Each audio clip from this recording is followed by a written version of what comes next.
ये वीडियो करवा चौथ की सुबह यानी 21 तारीख की है। तो हमें जाना था, हमारी बेटी का बरहूँ था। मैंने बताया था आपको कि नागपंचमी के दिन राशि को बेटा हुआ था, उसी का बरहूँ था। तो हम जाने के लिए तैयार हैं क्योंकि नानी लोग बरहूँ में जाया करती हैं। तो फिर मैं, वंदना, सीमा सभी लोग गए हुए थे क्योंकि गांव में ही था और बाहर भी होता तब भी जाते। ऐसा करके ये हो रहा है बरहूँ। तो ये लोग बैठे हैं कथा में। हमारे यहाँ ऐसे ही बरहूँ हुआ करता है। फिर बेटी मतलब बच्चे को गोद में दे दिया जाएगा माँ के, फिर नामकरण होगा। और ये देखिए नानी लोगों का बधाई डांस, और ये डांस करना ज़रूरी होता है। देखिए मेरे को लगता है कि गिर न जाए कहीं, तो मैं खेल जैसे रही हूँ।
है हमारे यहाँ का बैंड का देसी डांस, और ये किया जाता है जब कोई खुशी का मौका आता है। और ये है हमारे घर का नया सदस्य वेद।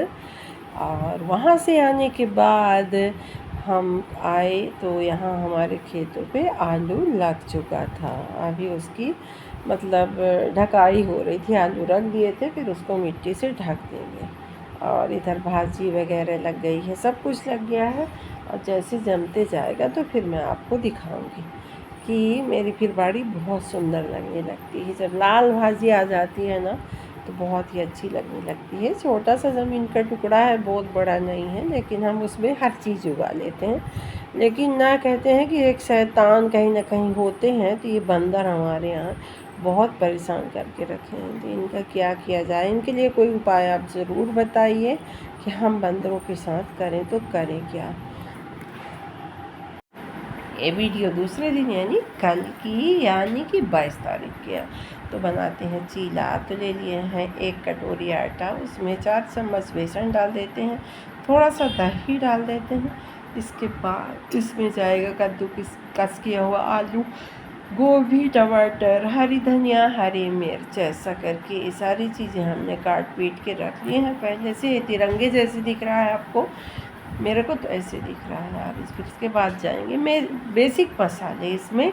तो ये है नमक गया, हल्दी गई, और अजवाइन, जीरा, कसूरी मेथी, और आपको जो मसाले डालने हैं आप डाल लें। इसमें मैंने थोड़ा सा धनिया पाउडर डाल लिया है। जिसको गरम मसाले पसंद हो तो आप थोड़ा सा 1 चुटकी डाल सकते हैं। इसके बाद हम इसको फेंट लेंगे, इसमें लम्स ना बने। वैसी सब्ज़ी रहती है तो लम्स नहीं बनता है।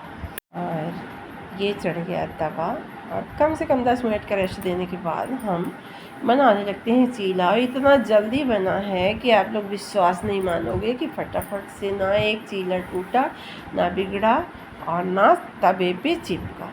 और ऐसे करके ये मोटा ही बनता है फ्रेंड। जैसे हम पतला बनाएंगे तो ये बेकार हो जाएगा।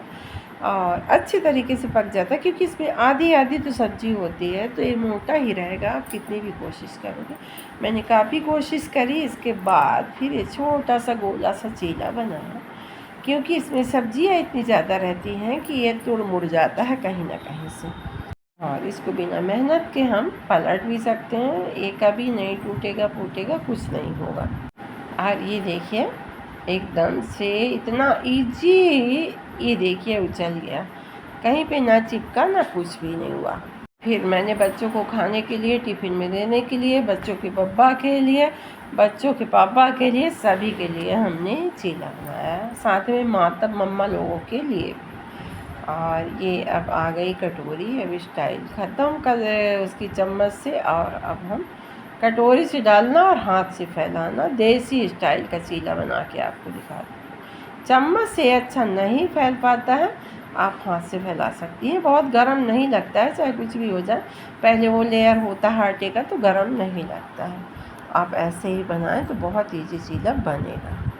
और चीले को जब हम उठा के रखें तवे से, तो इसको मोड़ के फोल्ड करके रखना चाहिए। कभी चीले के ऊपर चीला ना रखें, नहीं तो वो चिपक जाएंगे एक दूसरे से। इस स्टाइल के चीलों को रखा जाता है। इसके बाद फिर अब लगा देते हैं बच्चों के टिफ़िन। तो ये फोल्ड करके एक चीला रख देंगे। यदि फोल्ड चीला रखा रहता है तो ये ना टूटेगा ना फूटेगा, ज्यों के निकालूंगे वैसे ही निकलेगा। और इसके बाद इसकी कर देते हैं टिफ़िन बंद। और अब बच्चों के खाने के लिए तैयार है, क्योंकि बच्चों की सारी चीज़ें बहुत पसंद आती हैं। बच्चे सब्ज़ी नहीं खाते हैं तो उनको धोखे से सब्ज़ी खिलाई जानी चाहिए, चाहे जैसे खिलाएं। चीला बनाने के बाद अब अपने दिमाग का बनाते हैं चीला। तो ये है हमारी स्टोर रूम की हाथ। तो देख लीजिए कितना ज़्यादा भब्बड़ मचा हुआ है, और मैं इसकी सफाई कैसे करूँगी। जो मैं 1:30 बजे घुसी तो 8 बजे रात मैं सफाई करके निकली हूँ। इतना भयंकर वाली डस्ट भरी, और इतना सामान है, इतना सामान कि लगता है मैं कहाँ डालूँ इन सामानों को। हेलो हाय गाइज, आप सबको मेरा प्यार नमस्कार। मैं तो मुझे आपका अपने चैनल में स्वागत करती हूँ। आशा करती हूँ कि आप सभी ऐसे होंगे और हम भी ठीक ठाक। और आज है 22 अक्टूबर, और आज है मेरे सिर्फ का जन्मदिन, जो मैं चुराना चाहती थी लेकिन नहीं चुरा पाई। बच्चों ने सेलिब्रेशन करने की तैयारी कर ही ली है, और मतलब केक वगैरह आ चुका है। अभी बज रहे हैं रात के 8:30, और इधर बन रही है पनीर की सब्ज़ी, जो मुझे बनाना है। खाना पीना ये सब बनानी है, और पनीर मैं बना रही हूँ। और इसके बाद सारा दिन काम करने के बाद इतनी ज़्यादा थकावट लग रही है। मैंने बाल भी नहीं बनाए, कुछ भी नहीं किया पूरा दिन। 1:30 बजे से लगे अभी तक इतना समय हो गया है। और अब कटेगा केक। तो चलिए आप हमारे केक में शामिल हो जाए। कौन कौन आया हमारे घर में देख लीजिए। और ये जी मैं आप लोगों से बातें करती हूँ और कोई आ जाता है तो मेरे को हंसी आ जाती है। तो ये बोनी आ गया था, मेरी चुप चुप के बातें सुन रहा था। वे देखिए कैसे सोया हुआ है। स्पेशल गेस्ट है, क्योंकि ये इस जो भी अरेंजमेंट होता है किसी के बर्थडे का तो यही करता है। तो और ये देखिए बच्चे भी बिल्कुल तैयार हैं। बुआ भी आई है, तैयार है मेघा बुआ और बोनी काका, ये दोनों मिलके करते हैं। और किसी को नहीं बुलाए थे, बस दोनों बहनें आई थी मेरी और दोनों देवरानियाँ, और बस कोई नहीं आया था, क्योंकि हर महीने मेरे यहाँ हैप्पी बर्थडे होता है। ये आ गया है खूब अच्छा सा चॉकलेट वाला केक है। तो चलिए अब आइए हमारे यहाँ जन्मदिन में। और मेघा ना के लगता था कि खा लेगी, उसको बहुत पसंद था ये केक, अपने ही फ्लेवर का मंगाई थी। और इधर हो गई है केक कटने की तैयारी। इतना भयंकर मेरे को थकावट थी कि मैं बैठ नहीं पा रही थी। अब काम करने की क्षमता कम होने लगी है। और देखिए सभी बहनें लगा रही हैं टीका, ईरा और उसकी दीदी, और सभी लोगों ने टीका लगाया। फिर केक काटे।